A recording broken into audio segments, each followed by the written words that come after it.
Welcome to Universe Live Sports. I'm Cameron Clark. And I'm Kate Daly. We've got a lot to cover today, so let's get started with March Madness.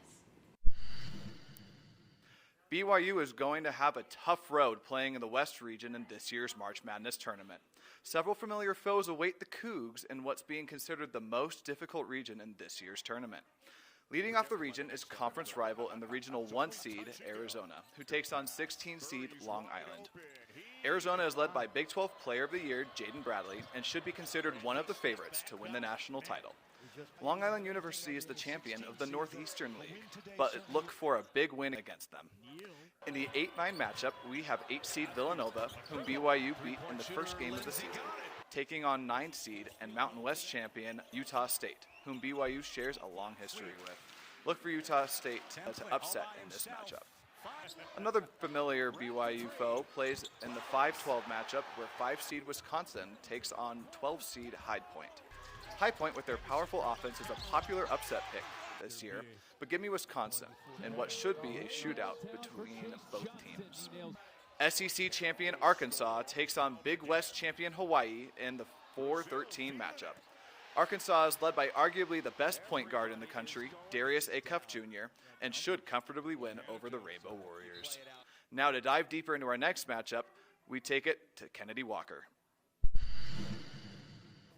Thank you, Tyler. The BYU Cougars are headed to Portland, and now they know exactly who is standing in their way. Texas guard Trayvon Mark hit a go-ahead basket with 1 second remaining to give the number 11 Longhorns a 68-66 win over number 11 NC State in the first score on Tuesday, punching their ticket to a round of 64 date with number 6 seed BYU on Thursday. Many sources give BYU a 60% chance to win and a projected final score of 84-81. The Cougars ranked 10th nationally in adjusted offensive efficiency and 57th in adjusted defensive efficiency. BYU freshman AJ DeBonza has been the nation's leading scorer, averaging 25.3 points per game. Noted announcer Dick Vitale called the 6'9" small forward the projected number 1 pick in the NBA draft. BYU should attack the rim aggressively to exploit Texas's tendency to foul, putting their bigs in early foul trouble and generating easy points at the free throw line. Offensively, BYU can outpace Texas by emphasizing ball movement and creating open looks through quick passing, exposing the Longhorns' low assist rate, and more isolation-heavy style.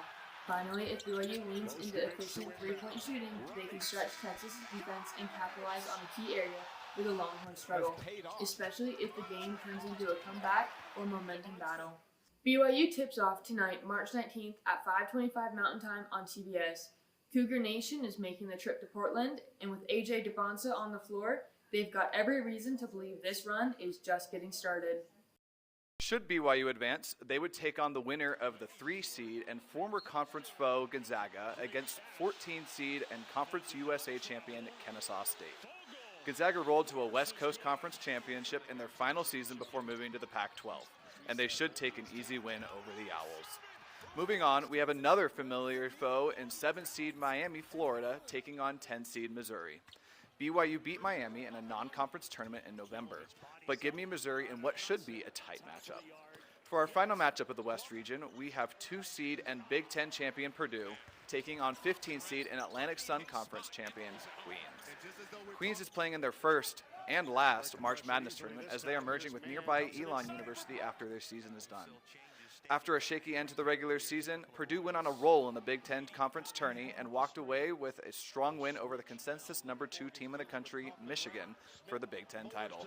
They should be considered heavy favorites to win this matchup as well. The West region will be difficult, especially for the Cougars, but with some luck and with strong play by stars AJ DeBonza and Rob Wright III, BYU has an outside chance of making it far in this year's tournament. The BYU women's basketball team is just missed out on the NCAA tournaments this season. Now they will head into the Women's Basketball Invitation Tournament with something to prove. The Cougars earned a number 1 seed, showing the strength of their season despite being left out of March Madness tonight. Tonight they'll host their first roundup matchup as they take on Alabama A&M in the Marriott Center at 7 p.m. The Cougars are looking for their first postseason win since 2021. With a chip on their shoulder and home court advantage, BYU is aiming to turn disappointment into a deep postseason run. BYU softball last weekend participated in the Trailblazer Classic in St. George, Utah, facing Omaha and Utah Tech.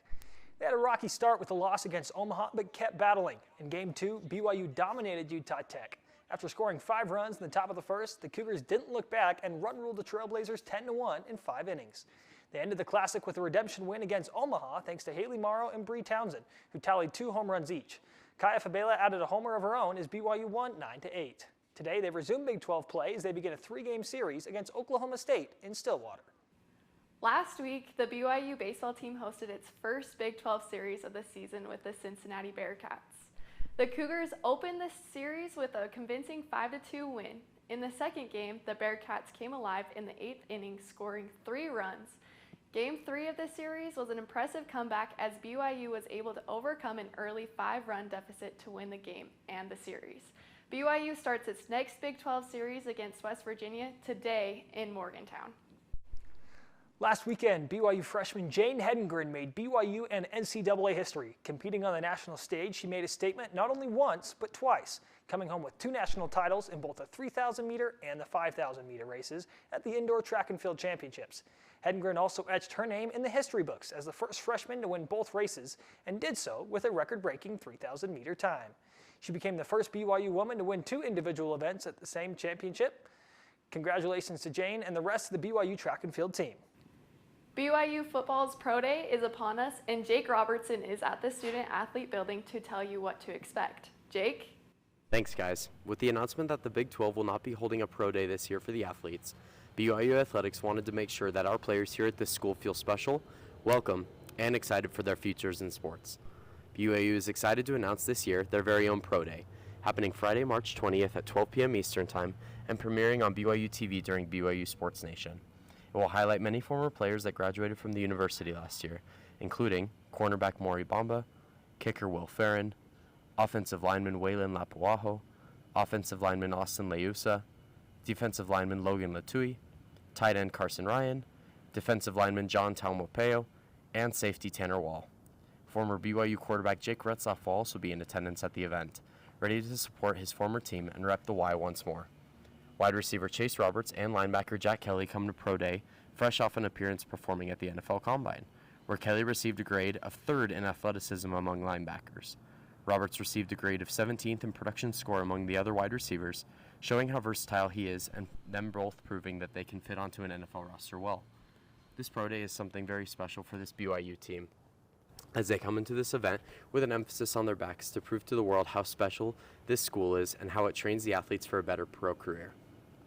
BYU is looking to highlight these outstanding athletes and their accomplishments throughout their careers at this event, helping them to show off their skills and strengths in a casual and familiar setting. Back to you guys. Thanks, Jake. Good luck to our Cougars preparing for the NFL Draft. That's a wrap on Universe Live Sports today. Thanks for tuning in. And as always, go Cougs and horns down.